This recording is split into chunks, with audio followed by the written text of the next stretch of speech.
early Indian Buddhism expected monks and nuns to live on a daily basis and refrain from engaging in any commercial activity. They were exhorted to adopt voluntary poverty, and possession of any kind of property or hoarding by them was strictly forbidden. Thus, clothes, food, and medicines were not allowed to be kept in quantities that were more than an immediate requirement. However, for the lay followers, there were no such restrictions. Buddhism did not look down upon the rich. In fact, accumulation of wealth through moral ways was encouraged. But the rich man was expected to use his wealth to help others and not to waste his resources on pleasures. Creation of wealth is particularly viewed as good when, apart from serving one's own needs, it is used for religious ends, that is, to serve the needs of one's neighbors, the poor, and the Sangha. Violent vocations such as hunting, fishing, butchery, or those that involve intoxicating drugs, liquors, and poisons, or vocations such as trade in humans and weapons are seen as totally undesirable. Hajime Nakamura has suggested that early Indian Buddhism, while not placing limitations on property, hindered the formation of capitalism because, according to its teaching, wealth should be turned to religious ends. Moreover, the continual exaltation of the life of monks and the insistence on the brevity of earthly life finally made economic goods appear of slight value in the eyes of the faithful. As for political ideas, early Indian Buddhism did not claim divine right for kings. The early Buddhist texts view political authority as being established because of the imperfections of man and the need for social order. An example of such an understanding can be seen in the Aganya Suttanta of the Digha Nikaya. In this discourse, it has been mentioned that initially all human beings enjoyed access to available resources to the extent that all their basic needs were met. Then there appeared greedy people who began hoarding, and as a consequence, private property came into existence. This led to a variety of problems, as those who lost access to resources began to steal. Consequently, the affected people called a meeting to discuss how the newly arisen problems be sorted out. It was agreed that there was the need of a king who could restore order. The king was called Mahasammat, the great elect, because he was chosen by many. In this manner, the Buddhist concept of political authority suggests that kingship was established because of the imperfections of humans and the need for the establishment of social order.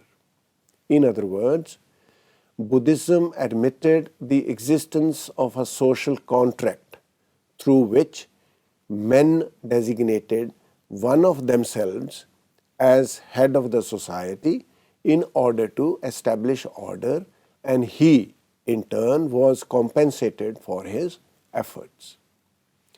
As per this contract, the king ruled over the people who vested in him the authority to punish anyone who disobeyed a royal command.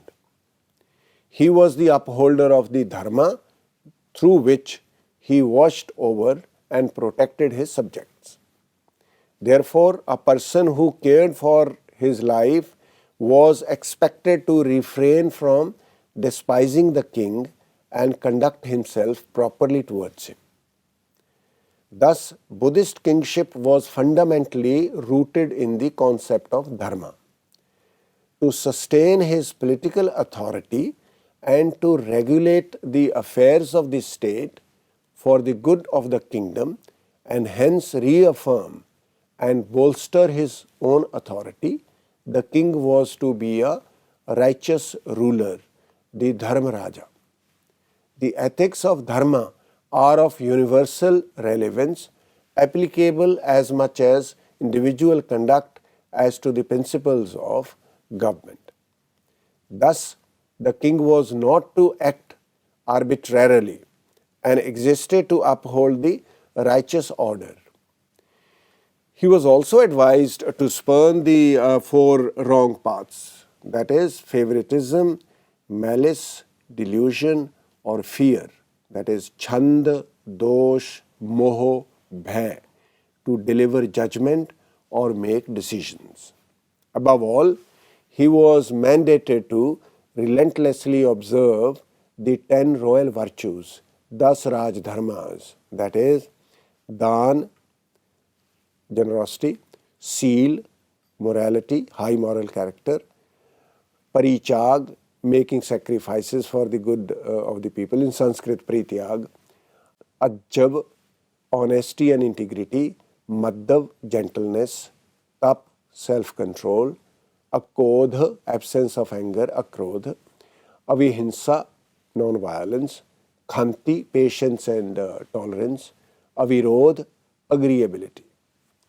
The morality and righteousness of the Dharmaraj is closely related to the prosperity of his kingdom and the physical and mental well-being of his subjects. The consequences of a king's conduct are far-reaching, since such a conduct affects not only his own position as a king, but also his subjects, who almost entirely depend upon him. Thus, the concept of kingship in early Indian Buddhism seems to indicate that the king is not only a ruler, but also a mediator and regulator of the social order. Therefore, if he is unrighteous, he brings calamities on his subjects. A king who does not adhere to the dharma and fails to observe the royal virtues would lead his kingdom to ruin. Such a king is no longer a worthy king and deserves to be dethroned or killed by the people.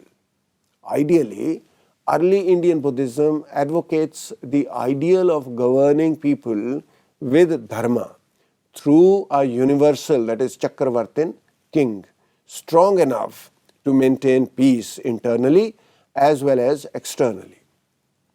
Such an ideal found its advocacy in King Ashok, who realized the political ideal of Buddhism in the form of the first united and centralized state of India. The titles that he assumed on himself indicate that he did not aim at becoming an absolute monarch. He was proud of having ruled by following the dharma and advocating consciousness of one's duty to others. Despite being a devout Buddhist, he was tolerant towards all religions. So in this lecture, I have basically talked about the Buddhist perspective on caste system, on economy and polity. Thank you so much.